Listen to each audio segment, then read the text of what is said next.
చాలా తేలికైన పాట అయితే కాదు. ఆయన జీవితాన్ని గుర్తుపెట్టుకోండి. ఏ కీర్తన చదివినా సరే దాని బ్యాక్గ్రౌండ్ చదివితే వచ్చినాన్ని దాటి మీరు ముందుకు వెళ్ళలేరు. ఐ థింక్ 50 minutes అయింది నేను స్టార్ట్ చేసి.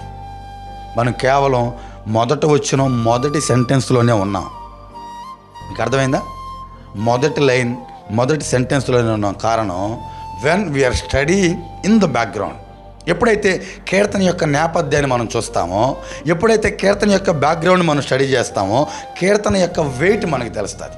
సో ఆయన జీవితంలో ఆయన ఎదుర్కొన్నటువంటి పరిస్థితిని బట్టి అనేక మంది దేవుడిని నమ్మిన వారితో మాట్లాడుతున్నాడు. ఈ దేవుడు యగాదిగా సహవాసాలు చేస్తే వారి మీదకి రావాల్సింది ఖచ్చితంగా నీ మీదకి ఏం చేస్తాడంట?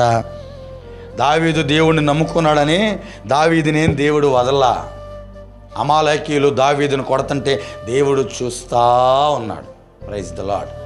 ఎందుకు అనేక మంది క్రైస్తవుల జీవితాలు ఈరోజు లోకంలో చిన్నాభిన్నమైపోతున్నాయంటే వారి జీవితాలు దుష్టులతో సహవాసాలు ఉంటున్నాయి. లేదంటే వారే దుష్టులుగా, చెప్పండి, వారే దుష్టులుగా. ఈరోజు డబ్బుకి గౌరవం ఇచ్చే వాళ్ళు ఉన్నారు, ఉద్యోగానికి గౌరవం ఇచ్చే వాళ్ళు ఉన్నారు, వ్యాపారానికి గౌరవం ఇచ్చే వాళ్ళు ఉన్నారు, ఉన్నటువంటి స్థితిగతులకు గౌరవం ఇచ్చే వాళ్ళు ఉన్నారు. అమ్మో డబ్బు ఉంది, అమ్మో ఆస్తి ఉందని ఉన్నటువంటి వాటికి గౌరవం ఇచ్చే వాళ్ళు ఉన్నారు. ఆ ఆస్తులు ఇచ్చినటువంటి ఈ దేవుడికి గౌరవం అనేది మనం ఇవ్వకపోతే అంటే రెస్పెక్ట్ అంటే ఎలా? ఒక వ్యక్తిని మనం గౌరవిస్తాం అనడానికి ఏకైక గుర్తు ఆయన చెప్పినట్టుగా మనం ఏం చేస్తాం? అవునా కాదా? మీ తల్లిదండ్రులని మీరు గౌరవిస్తున్నారు అనడానికి గుర్తు వాళ్ళు చెప్పినట్టుగా మీరేం చేస్తారు. ఇప్పుడు వాళ్ళు ఒకటి చెప్పి మీరు ఒకటి చేస్తే మీరు దేవుడికి మీ తల్లిదండ్రులకి మీరు గౌరవం ఇచ్చినట్ట ఇవ్వనట్ట?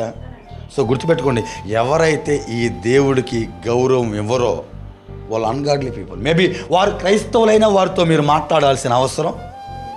యాకోబు గారు మాట్లాడతారు, ఈ దేవుడంటే ఈ దేవునిలో ఉండి ఇష్టానుసారంగా బ్రతికే వారికి మీరు వందనాలు కూడా చెప్పొద్దట. వందనాలు కూడా ఏం చేయకూడదు చెప్పండి. క్రైస్తవులైనా సరే ఈ దేవుణ్ణి అంగీకరించిన వారితో మీరు తిరిగితే మీకు ఏమైద్ది? దేవుణ్ణి గౌరవించినటువంటి వారు ఏదేదో చేస్తారు. ఆ ఏదేదో చేసిన వాటి ప్రతిఫలం వారితో ఫెలోషిప్లో ఉన్న వారి మీద కూడా, చెప్పండి, క్రైస్తవులైనా సరే దేవుణ్ణి అంగీకరించిన వారైనా సరే దేవుణ్ణి నమ్ముకుంటే వాళ్ళు ఏం శుద్ధాంతులు అయిపోరు. అనేక మందికి ఇదొక ట్రోమా లాగిపోయారు. క్రైస్తవులంటే పరిశుద్ధులు, క్రైస్తవులంటే చాలా భక్తి బతికారు. అనేక మంది వ్యభిచారం చేసేవాళ్ళు ప్రాముఖ్యంగా క్రైస్తవులే. అనేక మంది వైన్ షాపులు నడిపించే వాళ్ళు క్రైస్తవుల మంది ఉన్నారు. మీరు నమ్ముతారా?